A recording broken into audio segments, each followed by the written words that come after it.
বিসমিল্লাহির রহমানির রহিম।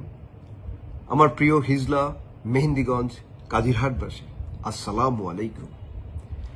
অনেক অপেক্ষার পর আগামীকাল শনিবার বিকেলে একতা ডিগ্রি কলেজ মাঠে যেই টুর্নামেন্ট আরাফাত রহমান কোকো স্মৃতি 2025, এটা নিয়ে আপনারা জানেন যে অনেক ধরনের বাধা, অনেক ধরনের প্রেশার বিভিন্ন ইন্টারেস্ট গ্রুপ থেকে এসেছে।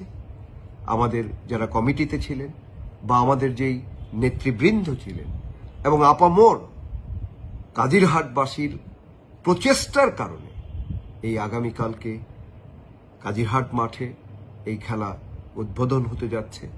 তো আমরা সকলেই উপস্থিত থাকব এবং এই যে ইয়াং মাইন্ড, ইয়াং ট্যালেন্ট, এদেরকে আমরা ইন্সপায়ার করব। এদেরকে আমরা কখনোই যেন তারা মাদকে না যেতে পারে, খেলাধুলার মাধ্যমে তারা যেন এই মাদক সমাজ বা কোনোভাবে অ্যাডিকশন থেকে যেন দূরে সরে খেলাধুলার মধ্যে যেন তারা থাকে এবং তাদের একটা সুন্দর ভবিষ্যৎ যেন হয়, সেইটা যেন আমরা সব সময় আমাদের প্রচেষ্টা যেন থাকে। কারণ আপনারা জানেন যে আমাদের যে প্রিয় নেতা জনাব তারেক রহমান, উনি সব সময় এই ইয়াং জেনারেশনকে মোটিভেট করে এবং তাদেরকে সব সময় খেলাধুলাতে ইন্সপায়ার করে এবং সব সময় যে কোনো ধরনের এডিকশন বা মাদক থেকে দূরে থাকতে সব সময় তাদেরকে আপ্রাণ আহ্বান জানান। তো আমাদের যে খেলা, এটি টেস্টি ইউনিয়ন নিয়ে এবং টেস্টি ইউনিয়নের অনেক টিম আসছে এবং আমরা এই সকল টিমকে ইন্সপায়ার করব।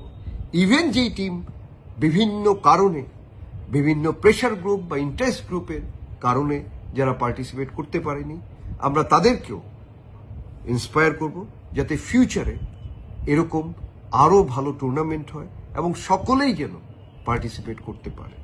তাহলে আমি সকলের জন্য শুভকামনা করছি এবং একটি সাকসেসফুল টুর্নামেন্ট দেখার আশা করছি এবং সকলকে আবারও আমার কথা শোনার জন্য ধন্যবাদ।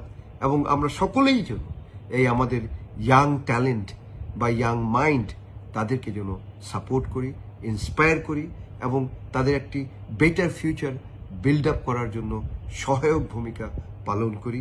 সেজন্য আমি আবারও বলবো, হিজলা মেহেন্দিগঞ্জ কাজিরহাটবাসী, আমরা সকলেই এই ইস্যুতে এক। আসসালামু আলাইকুম, আবারও ধন্যবাদ।